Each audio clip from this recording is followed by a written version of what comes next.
What are humans doing in the ship? Is he alive? Are you Americans? What's the last thing you remember? Hello everyone and welcome to another video by Centipede Geek. Today I'm going to discuss my thoughts and opinions upon the sci-fi original television series known as Defiance. I'm going to talk about episode 8 titled, I Just Wasn't Made for These Times. And without any further ado, let's go to get to it, shall we? So pretty much what we have going on in episode 8 of Defiance is we have Nolan, and if you remember what happened in the last episode, episode 7 titled Goodbye Blue Sky, an Arkfall ship almost crashed into Defiance if it wasn't for Zukar. You know, Zukar saved the city in the last episode. Well, in this episode, Joshua, Nolan, and then the other lawkeeper character, they go to the Arkfall object ship to find out, you know, see the remains, to see if they can find anything interesting, and pretty much just to recover anything important they can. And what they come across in this Arkfall ship is quite impressive and pretty interesting, actually. Probably one of the best episodes so far in the sci-fi original television series known as Defiance. They come across a NASA astronaut, and I forget how long, but this NASA astronaut has been asleep for many years, and he wakes up and he has, you know, no idea where he is at. He still believes it is the year of 2013, so he has no idea, you know, about the whole terraformed Earth. He has, you know, and the whole, you know, aliens coming, you know, and that whole thing. But the Pale War. He has no idea about the future. So when he wakes up, he still thinks he's in, you know, St. Louis, Missouri. Little does he know, you know, that he is now in a city called Defiance. So that was a really cool element. So the main gist of this episode is pretty much this NASA astronaut trying to get his bearings, and he is still in probably his mid-20s, and the wife he used to have is now probably in her mid-60s. So you can see the problems that this astronaut is having with waking up, you know, now in a different time period. Well, at first, as the viewer, we think this is happening. Just so you guys know, major spoilers coming up for those of you who haven't seen the episode.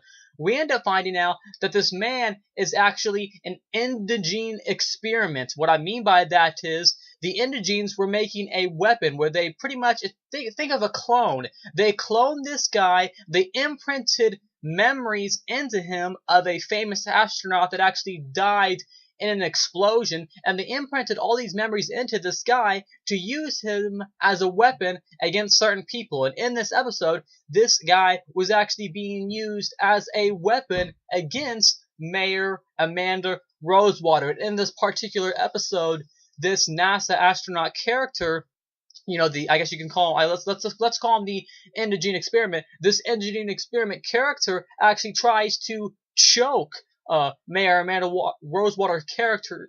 She actually, you know, he tries to choke her. He doesn't succeed in this because no one then puts him in jail, and that's pretty much the main gist. You know, this guy, you know, trying to, you know, realize that he is a weapon. He is not the astronaut that he thought he was. You know, these memories, you know, were imprinted into him. And once I found that out, that was a great twist in the episode, and it gave the episode so much more backstory, and overall, it just equaled up to be a great episode because that was a really nice and thoughtful, interesting element that the episode had that I just wasn't expecting. So I thought that was really cool. We also have other subplots going on, such as, I forget their names, but you know, I guess you could call, you know, the Nolan, the prostitute girl that Nolan has been having sex with. She recently in the last episode had sex with Daytek's wife. So, you know, there's still that little subplot going on in this episode where the prostitute character rejects Daytek as a client, and Daytek is becoming a little suspicious of his wife. He doesn't know that she has cheated yet,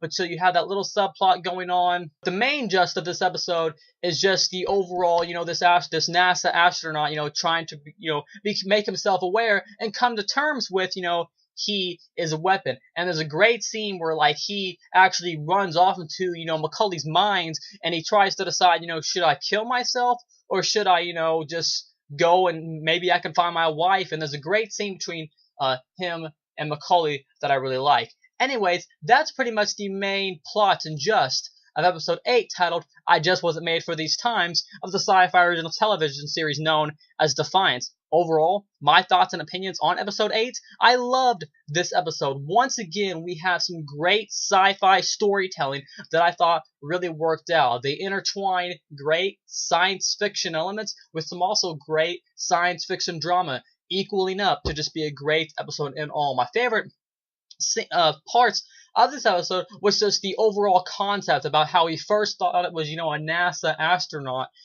trying to, remember, what his life was all about. And then we found out he was just an experiment that, he was pretty much a robot practically. These memories were just imprinted in him. And, if, imagine if that was you, how hard would it be for you to come to yourself, to come to terms with yourself, knowing that you're just a weapon. That was a great element that, Kevin Murphy, the writer of the show, came up with, and the few other writers that are also involved.